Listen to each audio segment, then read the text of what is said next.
Hello friends, आपके अपने इस यूट्यूब चैनल में आप सभी का बहुत बहुत स्वागत है। इस वीडियो में हम एनएमआर स्पेक्ट्रोस्कोपी का अगला टॉपिक लेके आए हैं, precessional motion of nuclear particle in magnetic field. Precessional motion को हम गायरेशन भी कह सकते हैं। गायरेशन होता क्या है ये हम समझेंगे, ठीक है। पहले तो समझ लेते हैं कि एनएमआर जो है हमको मिलता कैसे है और उसमें मोशन कैसे होता है, ठीक है। जब किसी एनएमआर एक्टिव न्यूक्लियस को एक्सटर्नल मैग्नेटिक फील्ड में रखा जाता है, तब न्यूक्लियस के स्पिन से जो मैग्नेटिक फील्ड जनरेट होता है उसका डायरेक्शन एक्सटर्नल मैग्नेटिक फील्ड के डायरेक्शन में हो सकता है या उसके अपोजिट में हो सकता है ना। दोनों ही हो सकता है। यहाँ पे केवल मैंने एक ही चीज़ लिखा है, तो यहाँ पे लिख लेना कि उसके अपोजिट भी हो सकता है, ठीक है। क्योंकि एक ही न्यूक्लियस तो होगा नहीं, हजारों न्यूक्लियस हो गए आपके सैंपल में, तो जरूरी नहीं कि सारे के सारे न्यूक्लियस एक ही डायरेक्शन में अलाइन हो। वो कुछ न्यूक्लियस उसके अपोजिट भी हो सकते हैं, ठीक है। तो ये रही एक बात, ठीक है। जैसे ये पहले क्या था, बिना मैग्नेटिक फील्ड के उपस्थिति में इसका जो डायरेक्शन था किसी भी दिशा में था, ठीक है, बहुत सारे मॉलिक्यूल।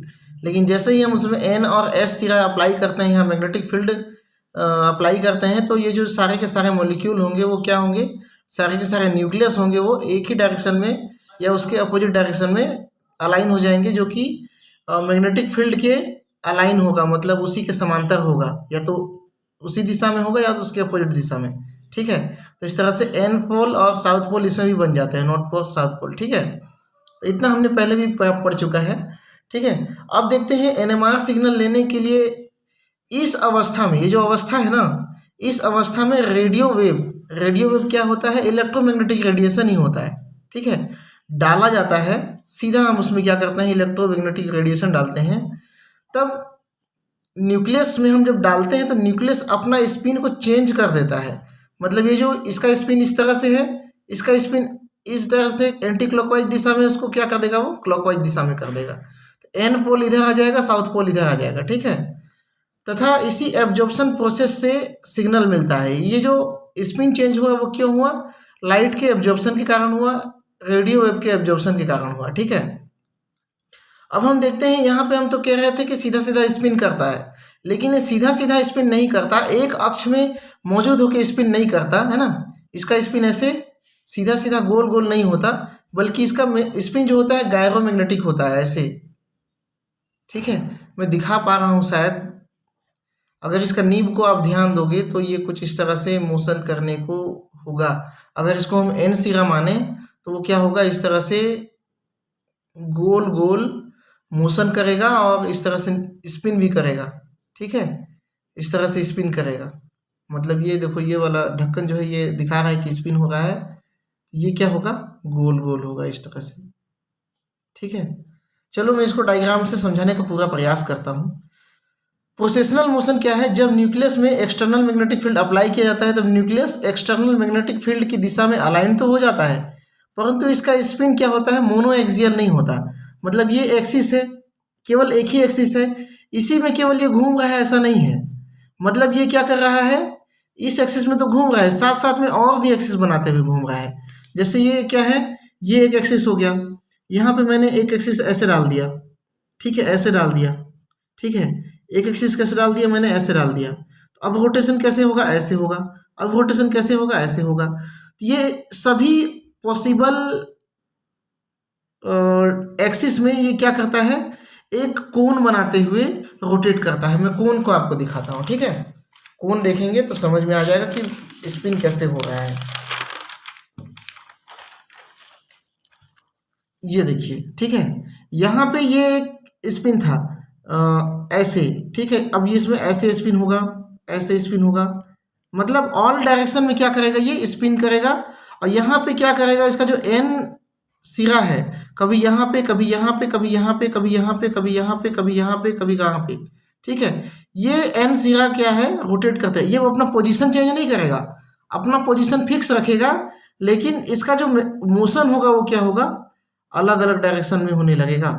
मतलब ये गैरोमैग्नेटिक मोशन करने लगेगा, ठीक है। इसी को मैं और अच्छे से यहाँ बता रहा हूँ।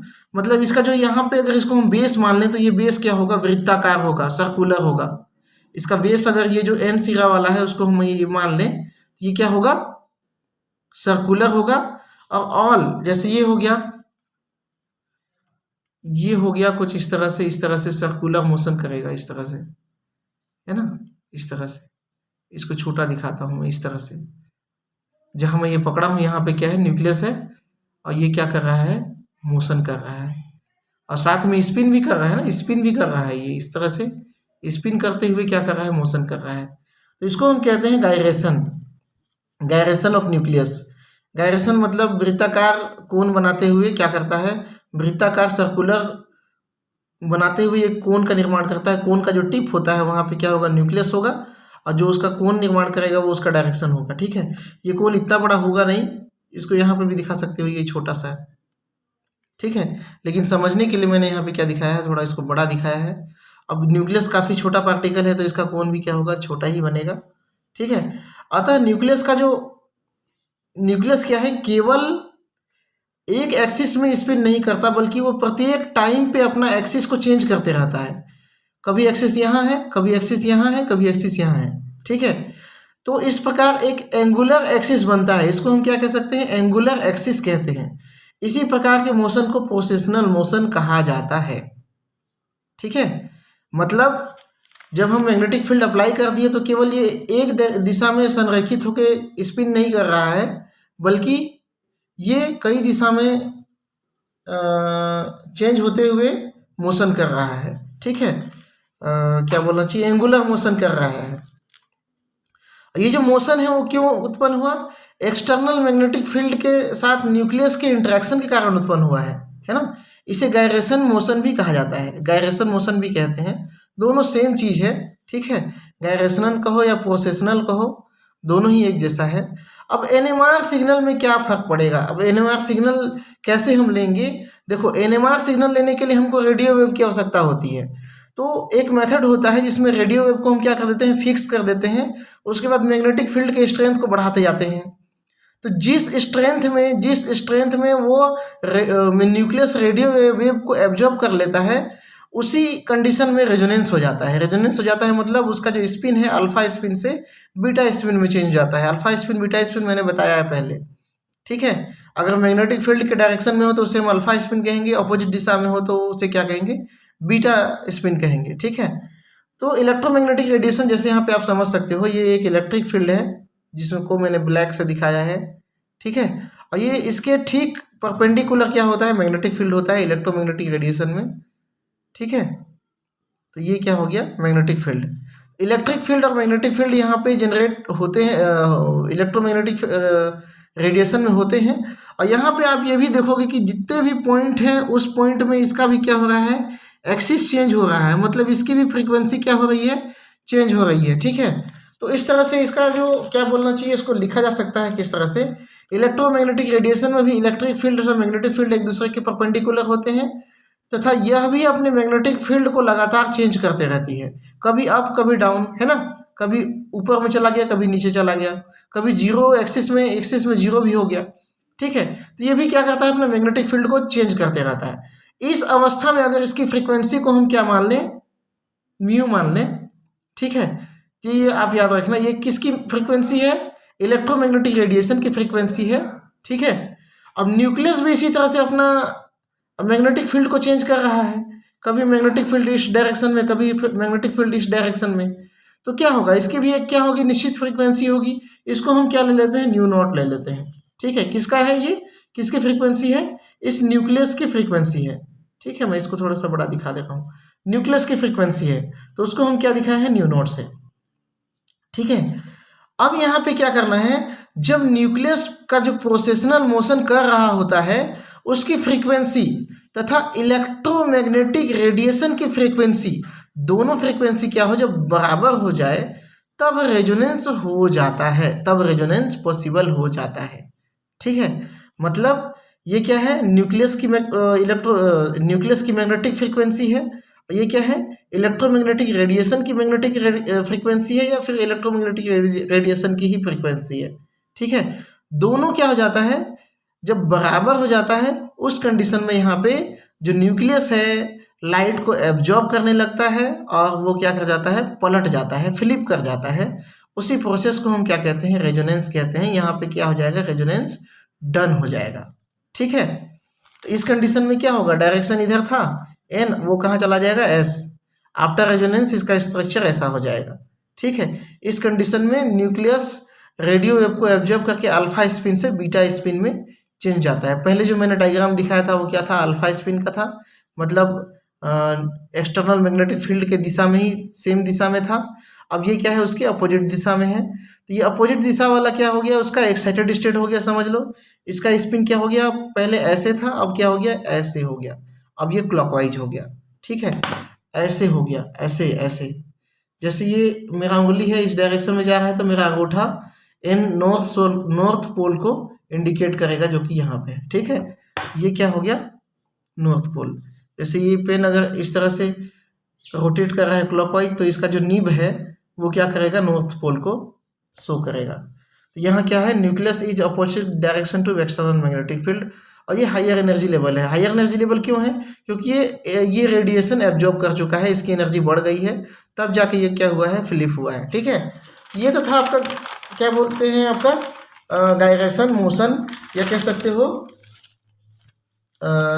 प्रिसेशनल मोशन। ठीक है, अब इसी में जो फ्रीक्वेंसी होती है उसी को कहते हैं हम लार्मर फ्रीक्वेंसी। किसका फ्रीक्वेंसी, जो न्यूक्लियस की फ्रीक्वेंसी होती है, जो मैग्नेटिक फील्ड को चेंज करने वाली फ्रीक्वेंसी होती है, उसको हम कैसे निकालते हैं, उसको हम एक लार्मर फ्रीक्वेंसी रिलेशन से निकालते हैं, जो होता है omega naught is equal to, ये है आपका gamma H naught. H naught क्या है, अप्लाइड मैग्नेटिक फील्ड है, और यहाँ पे ओमेगा नॉट क्या है, प्रोसेशनल वेलोसिटी, या फिर एंगुलर वेलोसिटी भी कह सकते हो इसको आप। एंगुलर वेलोसिटी या प्रोसेशनल वेलोसिटी दोनों कह सकते हो। ठीक है, कई बार ये छुप जाता है, मेरा ध्यान इधर नोट्स में रहता है ना, तो उसके लिए सॉरी। तो गायरेशन मोशन के कारण उस एरिया, कितना एरिया कवर किया है, उसके आधार पर डब्ल्यू ओमेगा नोट को इस प्रकार लिख सकते हैं। भाई हमने देखा था कुछ एरिया कवर कर रहा था वो। ठीक है, तो ओमेगा इज इक्वल टू क्या हो जाएगा, 2π/t, मतलब 2π उसका एरिया, और t क्या है, टाइम के सापेक्ष वो कितना एरिया कवर कर रहा है। टाइम को हम सेकंड में ले लेते हैं, तो 1/t इज इक्वल टू क्या होता है, न्यू। ठीक है, तो यहाँ पे हम न्यू नॉट लगा देते हैं, 1/t के जगह पे क्या लगा देते हैं, न्यू नॉट। न्यू नॉट क्या है, जो आपका न्यूक्लियस है उसका मैग्नेटिक फील्ड में जो चेंजेस हो रहा है या परिवर्तन हो रहा है, उसका एक्सिस में जो परिवर्तन हो रहा है, उसकी फ्रीक्वेंसी है।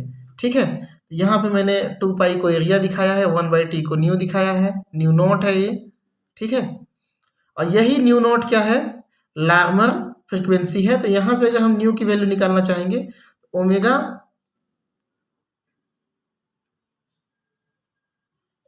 ये गलत लिखा हुआ है यहाँ पे, ये हो जाएगा आपका ओमेगा नॉट अपॉन 2π, ये इधर शिफ्ट होगा तो इसके नीचे आएगा। ठीक है, तो यहाँ इक्वेशन नंबर 2 इसको ले लेते हैं। इस इक्वेशन नंबर 2 और इक्वेशन नंबर फर्स्ट जो है, दोनों में ही क्या है, ओमेगा नॉट की वैल्यू दी हुई है। दोनों को जो हम इक्वल करते हैं, ओमेगा नॉट को इक्वल करते हैं, तो यहाँ पे 2π nu 0 is equal to gamma H naught. अगर यहाँ से हम न्यू की वैल्यू निकालना चाहेंगे, न्यू नॉट जो होगा आपको हमारा गायरो मैग्नेटिक लार्मर फ्रीक्वेंसी होगा, वो क्या हो जाएगा, गामा एच नॉट अपॉन 2π। ये एरिया है और ये फ्रीक्वेंसी है किसका, क्या बोलना चाहिए, मैग्नीट्यूड है मैग्नेट का, एक्सटर्नल मैग्नेटिक फील्ड का। और गामा जो है क्या है, गायरो मैग्नेटिक रेशियो है ना, गायरो मैग्नेटिक रेशियो है यहाँ पे। ये आपका निकल गया आपका लार्मर फ्रीक्वेंसी। ठीक है, अब यहाँ से क्या समझ में आता है, देखो जब हम एच नॉट का मान को बढ़ाएंगे, मतलब मैग्नेटिक फील्ड के स्ट्रेंथ को बढ़ाएंगे, तो न्यू नॉट बढ़ेगी। न्यू नॉट बढ़ेगी कहने का मतलब क्या है, जो गायरेशन हो रहा था वो बढ़ने लगेगा। मतलब ये न्यूक्लियस है, मान के चलो गायरेशन इतना हो रहा है। ठीक है, एक्सिस जो है इतना चेंज कर रहा है। जैसे हम फील्ड स्ट्रेंथ बढ़ाएंगे, फील्ड स्ट्रेंथ थोड़ा और बढ़ा देते हैं, तो इसका एरिया क्या हो जाएगा, थोड़ा बढ़ जाएगा। और अब यहाँ से यहाँ तक हो गया, और फील्ड स्ट्रेंथ बढ़ाएंगे तो इसका एरिया कुछ इस तरह से हो गया। ठीक है, तो एरिया क्या होते जाता है, इस तरह से बढ़ते जाता है। ठीक है, मतलब फ्रीक्वेंसी बढ़ते जाता है। यहाँ पे क्या होगा, न्यू नॉट जो है इसका मैग्नेटिक फील्ड को चेंज कर, न्यूक्लियस के मैग्नेटिक फील्ड को चेंज करने की, एक्सिस को चेंज करने की फ्रीक्वेंसी, तो वो बढ़ते जाती है। ठीक है, जब हम इसको बहुत अधिक बढ़ा देते हैं और जब फ्रीक्वेंसी किसके बराबर हो जाए, लाइट की फ्रीक्वेंसी जो हम यहाँ पे डाल रहे हैं, है ना, इलेक्ट्रोमैग्नेटिक रेडिएशन जो डाल रहे हैं उसकी फ्रीक्वेंसी के बराबर हो जाएगी, मतलब ये इधर फ्लिप कर जाएगा, ये इधर फ्लिप कर जाएगा। समझ में आ रहा है ना? Nu naught is equal to क्या हो जाएगा, न्यू के बराबर हो जाएगा, मतलब इलेक्ट्रोमैग्नेटिक रेडिएशन की फ्रीक्वेंसी के बराबर हो जाएगा। मतलब इसका स्ट्रेंथ को हम इतना बढ़ा देते हैं, इतना बढ़ा देते हैं कि इसकी फ्रीक्वेंसी इस इलेक्ट्रोमैग्नेटिक रेडिएशन की फ्रीक्वेंसी के बराबर हो जाएगा। तो ये जो एटम है वो क्या हो जाएगा, पलट जाएगा। मतलब एंड सोर्स पहले यहाँ एन जो एंड था वो यहाँ पे था, पलटने के बाद कहाँ आ जाएगा, इधर आ जाएगा। ये किधर आ जाएगा, इधर आ जाएगा। समझ रहे हैं? ठीक है, तो ये तो था आपका गायरोमैग्नेटिक मोशन या फिर प्रोसेशनल मोशन। ठीक है, नेक्स्ट वीडियो में हम देखेंगे स्पिन स्प्लिटिंग, ये क्या होता है। तो चलते हैं नेक्स्ट वीडियो की ओर, है ना। तब तक के लिए थैंक यू सो मच।